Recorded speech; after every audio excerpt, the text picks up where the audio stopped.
नमस्कार दोस्तों और प्यारे बच्चों, आपका crack all exam YouTube channel में स्वागत है। आशा करता हूँ आप सभी स्वस्थ होंगे, मस्त होंगे। तो कृपया करके सबसे पहले तो चैनल को सब्सक्राइब करें, लाइक करें और शेयर करें। तो आज हम पढ़ने जा रहे हैं कक्षा 10वीं के जियोग्राफी का लेसन नंबर 3, जो कक्षा 10वीं से लेकर किसी भी प्रतियोगी परीक्षाओं के लिए लाभदायक है। सभी प्रकार की परीक्षाओं के लिए, चाहे वो कितने भी बड़े लेवल की हों, सभी कहीं ना कहीं ये प्रश्न पूछे जा सकते हैं। तो कृपया करके इस वीडियो को पूरा देखें और इस वीडियो का लाभ उठाएं, क्योंकि हमेशा छोटी छोटी चीज़ों से ही बड़ी बड़ी कामयाबियां मिलती हैं। छोटे छोटे कदमों से हम बड़ी लंबी दूरी तय कर सकते हैं। तो सबसे पहले लेसन का नाम है जल संसाधन, वाटर रिसोर्सेज। तो वाटर क्या होता है? यह एक रासायनिक पदार्थ है। पानी क्या है? रासायनिक पदार्थ है जो हाइड्रोजन के 2 अणुओं और ऑक्सीजन के 1 परमाणु, हाइड्रोजन के 2 परमाणु और ऑक्सीजन के 1 परमाणु से बना हुआ है। इसलिए क्या है, इसका रासायनिक सूत्र भी क्या है? H2O। वाटर का रासायनिक सूत्र के केमिकल फॉर्मूला क्या है? H2O। नेक्स्ट है कि जल या पानी कितनी अवस्थाओं में पाया जाता है? तो हमें पता है कि यह 3 अवस्थाओं में पाया जाता है। ठोस यानी कि स्नो के रूप में, तरल पानी के रूप में, और गैस या वाष्प क्या है के रूप में पाया जाता है। नेक्स्ट है क्वेश्चन नंबर 3, मोस्ट इंपॉर्टेंट रहेगा ये, कि पृथ्वी पर जल का वितरण क्या है? तो इसका वितरण है, महासागर में 97.3% क्या है, महासागरों में है, और बर्फ के रूप में 0.2 है। भूमिगत जल 0.68%, और झीलों में जो लवण जल है, पीने योग्य जल है, वो क्या है? 0.009। स्थलीय समुद्र एवं नमकीन झीलें जो पीने योग्य पानी नहीं है, 0.009% है। और वायुमंडल में यानी कि वाष्प के रूप में कितना है? 0.0019। और नदियाँ, जितनी भी विश्व में बड़ी बड़ी नदियाँ बहती हैं, उनमें केवल 0.001% पानी पीने योग्य है या पानी पाया जाता है। नेक्स्ट है कि पृथ्वी के कितने प्रतिशत भाग पर पानी पाया जाता है, या कितना प्रतिशत भाग जल से घिरा हुआ है? तो यह जितनी भी पृथ्वी है उसका 71% भाग पर, उसके 71% लैंड पर क्या है? पानी है, या इसको हम 3/4 कह सकते हैं। जल दुर्लभता किसे कहते हैं? जल दुर्लभता क्या है? जब 1000 से 1600 घन मीटर प्रति व्यक्ति पानी प्रति वर्ष क्या है से कम मिले। कितना? 1000 से या 1600 के बीच में पानी मिले या इससे कम मिले तो क्या है? इसे जल दुर्लभता कहा जाता है। जल दुर्लभता के बारे में किसने समझाया है विश्व को? स्वीडन के एक विशेषज्ञ थे जिसका नाम था फॉल्कनमार्क। मोस्ट इंपॉर्टेंट है, इसको याद रखेंगे कि बता पूछा जा सकता है प्रश्न कि जल दुर्लभता के बारे में किसने बताया? तो ये है स्वीडन के विशेषज्ञ फॉल्कनमार्क। नेक्स्ट है, विश्व में जल का कितना प्रतिशत भाग महासागरों में पाया जाता है? तो ये क्वेश्चन हमने ऊपर पढ़ लिया, ये गलत टाइप हो गया है, तो कृपया इसको इग्नोर करें। नेक्स्ट है कि पृथ्वी पर कितना प्रतिशत जल पीने योग्य है? पृथ्वी पर केवल 2.5% जो पानी है पीने योग्य है। पृथ्वी पर जितना भी जल है 100%, उसका 2.5% ही केवल पीने योग्य है। नेक्स्ट है क्वेश्चन नंबर 7 कि वैश्विक संदर्भ में भारत के पास कितना प्रतिशत जल है या कितना प्रतिशत पानी है। तो इसका उत्तर रहेगा केवल 4% पानी है भारत के पास। वैश्विक संदर्भ में विश्व के मुकाबले भारत के पास केवल 4% जल है, पानी है। और हम 2.45% भूभाग भारत कवर करता है पूरे विश्व का, और पूरे विश्व में विश्व की 17.7% जनसंख्या क्या करती है, भारत में निवास करती है।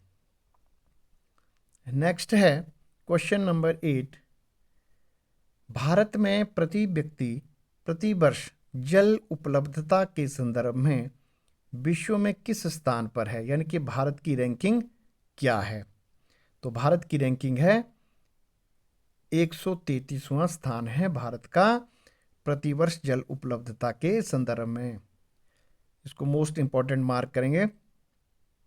नेक्स्ट है कि संयुक्त राष्ट्र विश्व जल विकास रिपोर्ट 2003 के अनुसार कब तक भारत का एक बड़ा हिस्सा विश्व के अन्य देशों की और या क्षेत्रों की तरह जल की नितांत कमी महसूस करेगा।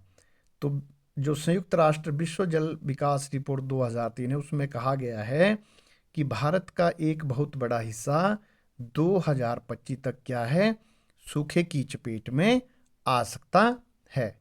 तो यह एक बहुत बड़ी समस्या है।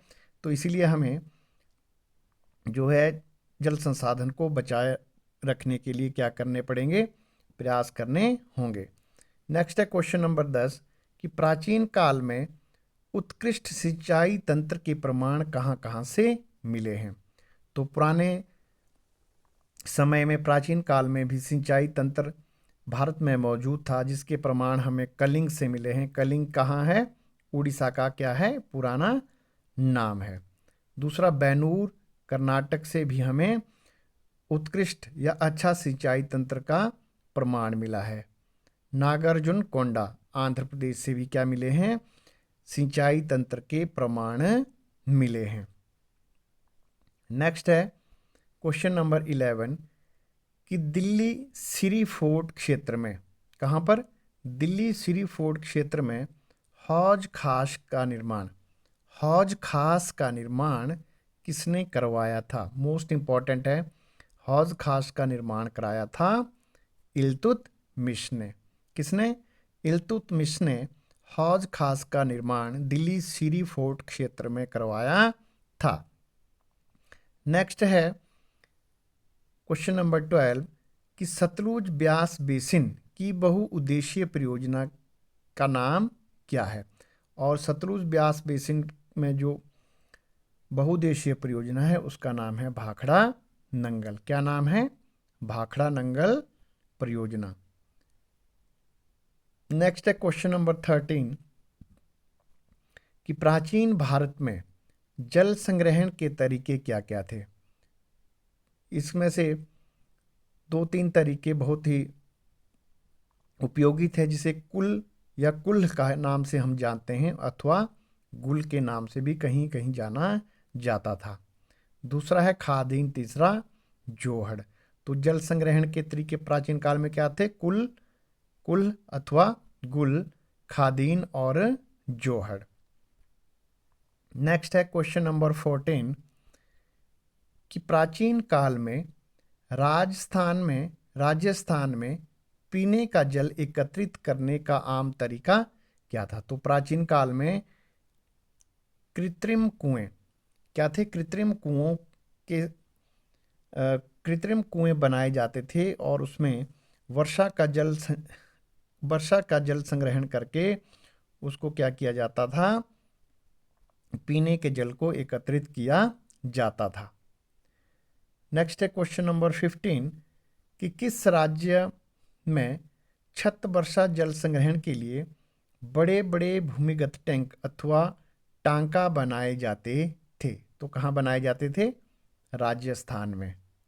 नेक्स्ट है क्वेश्चन नंबर 16 कि मेघालय के किस स्थान पर छत वर्षा जल संग्रहण प्रचलित है, यानी कि बारिश का जो जल संग्रहण प्रचलित है कहाँ? शिलोंग में, मेघालय की राजधानी शिलोंग में। नेक्स्ट है क्वेश्चन नंबर 17 कि पंडित जवाहरलाल नेहरू जी ने बहुउद्देशीय परियोजनाओं या बांधों को क्या कहकर पुकारा था? क्या कहा था बहुउद्देशीय परियोजनाओं के बारे में? तो ये मोस्ट इंपॉर्टेंट है, बहुत सारे एग्जामों में पूछा गया है और आगे भी पूछे जाने की पूरी संभावना है। इसको मोस्ट इंपॉर्टेंट मार्क करेंगे और अपने पास नोट भी कर लेंगे। तो जो बहुउद्देशीय परियोजनाएं थी उसको पंडित जवाहरलाल नेहरू जी ने आधुनिक भारत के मंदिर कहकर पुकारा है। क्या कहकर पुकारा है? आधुनिक भारत के मंदिर बहुउद्देशीय परियोजनाओं को कहा है। तो ये कब कहा उन्होंने? 17 नवंबर 1955 को। कब कहा? 17 नवंबर 1955 को, जब जवाहरलाल नेहरू भाखड़ा नंगल परियोजना का उद्घाटन करने आए थे और उन्होंने क्या किया? इस उद्घाटन समारोह के भाषण में उन्होंने बहुउद्देशीय परियोजनाओं को क्या कहा? आधुनिक भारत के मंदिर की संज्ञा दी थी। तो ये जो भाखड़ा नंगल परियोजना है किस पर बनाई गई है? सतलुज नदी पर बनाई गई है। और विश्व का सबसे ऊंचा गुरुत्वीय बांध कौन है? भाखड़ा नंगल बांध क्या है? विश्व का सबसे ऊंचा गुरुत्वीय बांध है और इसकी ऊंचाई है 226 मीटर। मोस्ट इंपॉर्टेंट है, याद रखेंगे। विश्व का सबसे ऊंचा गुरुत्वीय बांध कौन सा है? भाखड़ा नंगल डैम है। तो इस डैम के बनने से एक झील का निर्माण हुआ जिसको हम गोविंद सागर झील के नाम से जानते हैं। अगर पूछा जाए कि भाखड़ा नंगल डैम के बनने से, बांध के बनने से किस झील का निर्माण हुआ? गोविंद सागर झील का। नेक्स्ट क्वेश्चन है कि विश्व जल दिवस कब मनाया जाता है? तो विश्व जल दिवस 22 मार्च को, प्रत्येक वर्ष 22 मार्च को मनाया जाता है। विश्व जल दिवस की शुरुआत सबसे पहले कब मनाया गया था? 22 मार्च 2017 से विश्व जल दिवस मनाया जाता है। नेक्स्ट है कि राष्ट्रीय जल दिवस कब मनाया जाता है? तो राष्ट्रीय जल दिवस मनाया जाता है 14 अप्रैल को। अगर विश्व जल दिवस पूछे तो 22 मार्च और राष्ट्रीय जल दिवस 14 अप्रैल। विश्व जल दिवस 22 मार्च और राष्ट्रीय जल दिवस 14 अप्रैल। जो विश्व जल दिवस है यह डॉक्टर भीमराव अंबेडकर के जन्मदिन पर मनाया जाता है। नेक्स्ट है मोस्ट इंपॉर्टेंट क्वेश्चन है भी कि कृष्णा नदी जल विवाद किन राज्यों के बीच में है? तो जो कृष्णा नदी जल विवाद है महाराष्ट्र, आंध्र प्रदेश, कर्नाटक और तेलंगाना के बीच में है। नेक्स्ट है, ये भी मोस्ट इंपॉर्टेंट क्वेश्चन है कि कावेरी जल विवाद किन राज्यों के बीच में है? तो कावेरी जल विवाद तमिलनाडु, कर्नाटक, केरल और पुदुचेरी के बीच में है। नेक्स्ट है क्वेश्चन नंबर 22 कि नर्मदा बचाओ आंदोलन कहाँ हुआ था? तो नर्मदा नदी पर सरदार सरोवर बांध योजना को रोकने के लिए क्या हुआ था? नर्मदा बचाओ आंदोलन हुआ था, क्योंकि सरदार सरोवर बांध के बनने से हजारों की संख्या में लोग बेघर और बहुत सारी ज़मीन क्या हो रही थी? बांध में डूब रही थी। तो इसके जो नर्मदा बचाओ आंदोलन के जो नेता थे जिन्होंने नर्मदा आंदोलन चलाया उनका नाम था मेधा पाटेकर।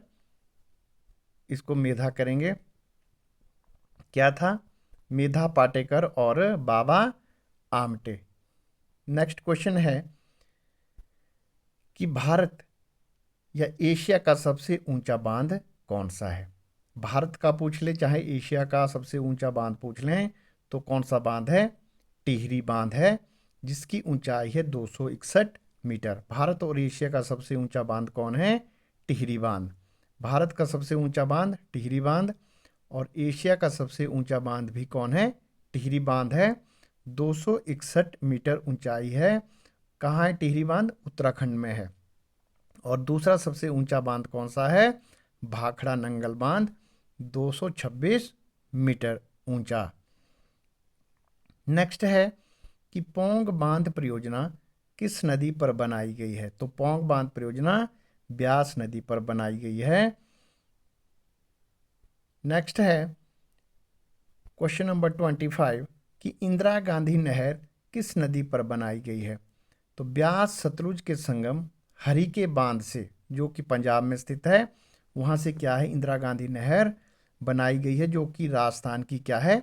लाइफलाइन है। तो यह भारत की सबसे लंबी नहर है। क्या है? अगर क्वेश्चन पूछ लिया जाए कि भारत की सबसे लंबी नहर कौन है, तो इंदिरा गांधी नहर है। तो ये नहर कहाँ से निकली है? हरिके बांध से। कहाँ है ये? पंजाब में। और विश्व की पक्की और ढकी हुई सबसे लंबी क्या है? ये नहर है। और इसकी लंबाई लगभग कितनी है? 466 किलोमीटर है। कितनी किलोमीटर है? 466 किलोमीटर। नेक्स्ट है कि किस राज्य सरकार ने कानूनन रूप से प्रत्येक घर में वर्षा जल संग्रहण ढांचों को बनाना अनिवार्य कर दिया है? वर्षा का जल संग्रहण अनिवार्य किया है तमिलनाडु में। जो कोई भी घर बनाएगा उसको क्या है, या जिसका घर पहले भी बना हुआ है, तो वह अपने घर में क्या बनाएगा? वर्षा के जल संग्रहण के लिए, वर्षा के जल को रोकने के लिए क्या बनाएगा? ढांचा बनाएगा, टैंक बनाएगा। किसने किया है इसको लागू? तमिलनाडु ने। नेक्स्ट क्वेश्चन है कि नमामि गंगे परियोजना कब शुरू हुई? नमामि गंगे परियोजना जो हमारी गंगा नदी है उसकी साफ सफाई, उसको साफ करने के लिए एक परियोजना चलाई गई है जिसका नाम है नमामि गंगे परियोजना, जो कि जून 2014 से शुरू हुई थी।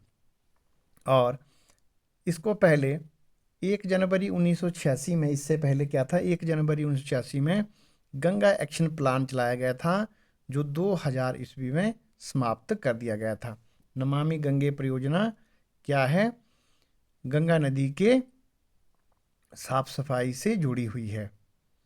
नेक्स्ट है कि जो सिंधु नदी जल समझौता है किन देशों के बीच में हुआ था? जो सिंधु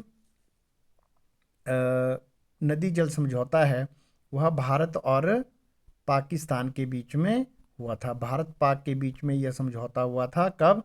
19 सितंबर 1960।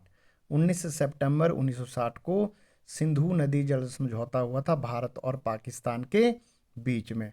और यह समझौता किसके द्वारा कराया गया था? विश्व बैंक के द्वारा। यदि क्वेश्चन पूछ लिया जाए कि जो सिंधु नदी जल समझौता है किस संगठन द्वारा करवाया गया था, तो उसका उत्तर रहेगा विश्व बैंक। नेक्स्ट है, इस समझौते में पंडित जवाहरलाल नेहरू और जो भारत के प्रधानमंत्री थे, और अयूब खान जो कि पाकिस्तान के राष्ट्रपति थे, दोनों ने क्या थी? दोनों नेताओं ने सिंधु नदी जल समझौते पर हस्ताक्षर किए थे। तो इसके कुछ मुख्य बिंदु हैं इसकी कि जो पूर्वी नदियां हैं जैसे ब्यास, रावी और सतलुज हैं, भारत इसका 80% जल क्या करेगा? यूज़ करेगा, और पाकिस्तान कितना करेगा? 20% यूज़ करेगा। और जो पश्चिमी नदियां हैं सिंधु, झेलम और चेनाब, इसका पाकिस्तान 80% जल पाकिस्तान यूज़ करेगा, और भारत इसका 20% जल क्या करेगा? यूज़ करेगा। नेक्स्ट है कि अंतर्राज्यीय नदी जल विवाद, अगर किन्हीं दो राज्यों के बीच में या दो से अधिक राज्यों के बीच में कोई जल विवाद हो जाता है तो उसको किस अधिनियम के अनुसार सुलझाया जाता है? तो वह है अंतर्राज्यीय नदी जल विवाद अधिनियम 1956। ये जो अधिनियम है 1956 का, इसके अनुसार राज्यों के बीच में जल समझौता या जल विवाद को सुलझाया जाता है। और इसको संविधान के अनुच्छेद 262 में क्या किया गया है, लिखा गया है। 262 में इसका उल्लेख किया गया है अंतर्राज्यीय नदी जल विवाद अधिनियम का। नेक्स्ट है कि जल जीवन मिशन के तहत हर घर जल मिशन क्या है। यह है ग्रामीण क्षेत्र के हर घर में नल लगाना और उसमें पीने योग्य पानी पहुंचाना। यह 2019 से 2024 तक इसका लक्ष्य रखा गया है। 2019 में शुरू हुआ और 2024 क्या इसका लक्ष्य है। इसमें प्रत्येक ग्रामीण घरों में क्या है, नल लगाना है और उनमें पीने योग्य पानी को पहुंचाना है। इसके तहत प्रतिदिन 55 लीटर प्रति व्यक्ति के हिसाब से पानी क्या है, पहुंचाना अनिवार्य है। तो ये थे आज के महत्वपूर्ण प्रश्न। इनको हम एक बार क्विक रिवीजन कर लेते हैं ताकि हमें ये इसी वीडियो में याद हो जाएं। सबसे पहले तो हमें पता है कि वाटर क्या है, एक रासायनिक पदार्थ है जो हाइड्रोजन के 2 परमाणुओं से और ऑक्सीजन के 1 परमाणु से बना है। इसीलिए ही इसका फॉर्मूला क्या है, H2O। पानी की 3 अवस्थाएं हैं, ठोस, तरल और गैस या वाष्प। पृथ्वी पर जल का वितरण क्या है, महासागर में 97.3, बर्फ 0.0, भूमिगत 0.068%, झीलों में पीने योग्य 0.009, स्थलीय समुद्र और नमकीन झीलें 0.009%, वायुमंडल में 0.009% और नदियों में 0.001%। इनमें सबसे इम्पॉर्टेंट है महासागरों में 97.3% और वायुमंडल में 0.0019% और नदियों में 0.0001%। पृथ्वी क्या है, पृथ्वी पर 71% जल पाया जाता है जो कि पूरी पृथ्वी का 3/4 है। जल दुर्लभता क्या है, जब प्रत्येक व्यक्ति को प्रतिवर्ष 1000 से 1600 घन मीटर प्रति व्यक्ति प्रतिवर्ष क्या मिले, इससे कम पानी मिले तो उसको जल दुर्लभता कहते हैं। जल दुर्लभता के बारे में स्वीडन के विशेषज्ञ फॉल्कनमार्क ने बताया है। मोस्ट इंपॉर्टेंट है। ये क्वेश्चन गलत है, गलत टाइपिंग हो गई है, इसको इग्नोर करेंगे। नेक्स्ट है, पृथ्वी पर कितना प्रतिशत जल पीने योग्य है, तो केवल 2.5% जल पूरी पृथ्वी में क्या है, पीने योग्य है। तो वैश्विक संदर्भ में भारत के पास कितना प्रतिशत जल है, 4%। और भूभाग कितना है भारत का, 2.45%। और जनसंख्या कितनी है, 17.7%। भारत की रैंकिंग क्या है जल उपलब्धता के मामले में, 133वीं रैंक। पूरे विश्व में कितनी रैंक है, भारत की 133वीं रैंक है जल उपलब्धता के संदर्भ में, प्रति व्यक्ति जल उपलब्धता के संदर्भ में। संयुक्त राष्ट्र विश्व जल विकास रिपोर्ट के अनुसार, जो 2003 में प्रकाशित हुई थी, इसके अनुसार 2025 तक भारत के बहुत बड़े हिस्से में क्या होगी, पानी की कमी महसूस होगी। जो प्राचीन काल के उत्कृष्ट सिंचाई के प्रमाण मिले हैं, कलिंग उड़ीसा से, बैनूर कर्नाटक से, नागार्जुन कोंडा आंध्र प्रदेश से। दिल्ली सिरी फोर्ट में हौज खास का निर्माण करवाया था इल्तुतमिश ने। हौज खास का निर्माण किसने करवाया था, इल्तुतमिश ने। सतलुज ब्यास बेसिन बहुउद्देशीय परियोजना है, भाखड़ा नंगल। प्राचीन भारत में जल संग्रहण के तरीके थे कुल, कुल्हिया अथवा गुल, खादीन और जोड़। ये तीनों क्या थे, जल संग्रहण के तरीके थे। राजस्थान में पीने के जल को एकत्रित करने के लिए कृत्रिम कुएं बनाए जाते थे और वर्षा के जल को संग्रहण करने के लिए राजस्थान में ही भूमिगत टैंक बनाए जाते थे या टांका बनाए जाते थे। मेघालय में छत वर्षा जल संग्रहण प्रचलित है? शिलोंग में। पंडित जवाहरलाल नेहरू ने बांधों को आधुनिक भारत के मंदिर कहा और कब कहा? 17 नवंबर 1955 को भाखड़ा नंगल परियोजना के उद्घाटन समारोह में। और ये भाखड़ा नंगल किस नदी पर बना हुआ है? सतलुज नदी पर। और भाखड़ा नंगल डैम विश्व का सबसे ऊंचा गुरुत्वीय बांध है जिसकी ऊंचाई 226 मीटर है। इसके निर्माण से एक झील का निर्माण हुआ जिसका नाम है गोविंद सागर झील। नेक्स्ट है, विश्व जल दिवस मनाया जाता है 22 मार्च को। शुरू कब हुआ था? 22 मार्च 2017 में पहली बार मनाया गया था। और राष्ट्रीय जल दिवस 14 अप्रैल। विश्व जल दिवस 22 मार्च, राष्ट्रीय जल दिवस 14 अप्रैल, दोनों मोस्ट इम्पॉर्टेंट हैं। और जो हमारा राष्ट्रीय जल दिवस 14 अप्रैल को मनाया जाता है, भीमराव अंबेडकर के जन्म दिवस पर मनाया जाता है। कृष्णा नदी जल विवाद किन राज्यों में है? महाराष्ट्र, आंध्र प्रदेश, कर्नाटक और तेलंगाना। कावेरी जल विवाद तमिलनाडु, कर्नाटक, केरल और पुदुचेरी के बीच में है। नर्मदा बचाओ आंदोलन सरदार सरोवर बांध के विरोध में, और इसके नेता थे मेधा पाटेकर और बाबा आमटे। भारत या एशिया का सबसे ऊंचा बांध कौन सा है? टिहरी बांध 261 मीटर। और दूसरा कौन है? 226 मीटर का भाखड़ा नंगल बांध। पौंग बांध परियोजना किस नदी पर है? ब्यास नदी पर, कांगड़ा में स्थित है, हिमाचल प्रदेश में। नेक्स्ट है, इंदिरा गांधी नहर ब्यास सतलुज के संगम हरि के बांध हरि के पतन से यह नहर बनाई गई है जो भारत की सबसे लंबी नहर है। और यह विश्व की पक्की और ढकी हुई सबसे लंबी नहर है जिसकी लंबाई 466 किलोमीटर है। और कर्नाटक सरकार ने सभी घरों में जल संग्रहण के लिए, वर्षा के जल संग्रहण के लिए क्या है? ढांचा बनाना अनिवार्य कर दिया है कानूनन। नमामि गंगे परियोजना है गंगा की साफ सफाई से संबंधित, जून 2014 में यह शुरू हुई थी। इससे पहले भी गंगा को साफ सफाई के लिए 1 जनवरी 1986 में गंगा एक्शन प्लान बनाया गया था जो 2000 में समाप्त हो गया था। सिंधु नदी जल समझौता भारत और पाकिस्तान के बीच में हुआ है। किस किस के बीच में? भारत और पाक के बीच में। और कब हुआ था ये? 19 सितंबर 1960। मोस्ट इंपॉर्टेंट क्वेश्चन है, पहले भी कई एग्जामों में पूछा गया है और आगे भी इसके पूछे जाने की पूरी संभावना है। तो सिंधु नदी जल समझौता भारत पाक 1960, 19 सितंबर 1960 किसके द्वारा करवाया गया? विश्व बैंक द्वारा, वर्ल्ड बैंक द्वारा।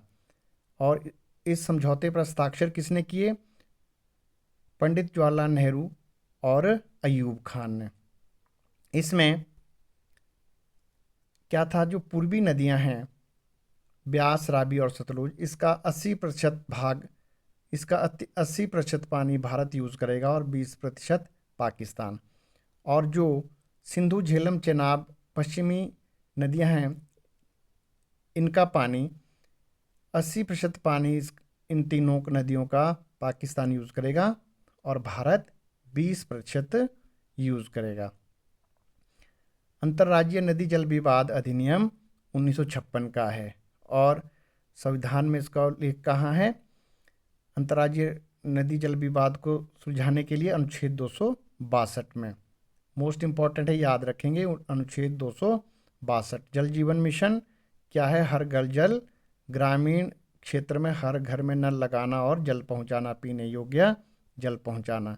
2019 में शुरू हुआ था और इसकी टारगेट कब तक है? इसका टारगेट 2024 तक इसका टारगेट है। इसमें प्रतिदिन 55 लीटर प्रति व्यक्ति पानी पहुंचाने का प्रावधान है। तो ये थे इस लेसन के महत्वपूर्ण प्रश्न। मुझे आशा है आपको अवश्य ही पसंद आए होंगे और आप इससे अवश्य ही लाभ उठाएंगे। और अगर कोई इसमें कोई आप सुझाव देना चाहते हैं तो आप कृपया कमेंट के माध्यम से दे सकते हैं। मुझे आशा है यह वीडियो आपको ज़रूर कुछ ना कुछ लाभ पहुंचाएगी। अगर आपको यह वीडियो पसंद आई होगी तो कृपया करके सब्सक्राइब करें इस चैनल को, लाइक करें और शेयर करें। और आपका वीडियो देखने के लिए धन्यवाद। जय हिंद, जय भारत।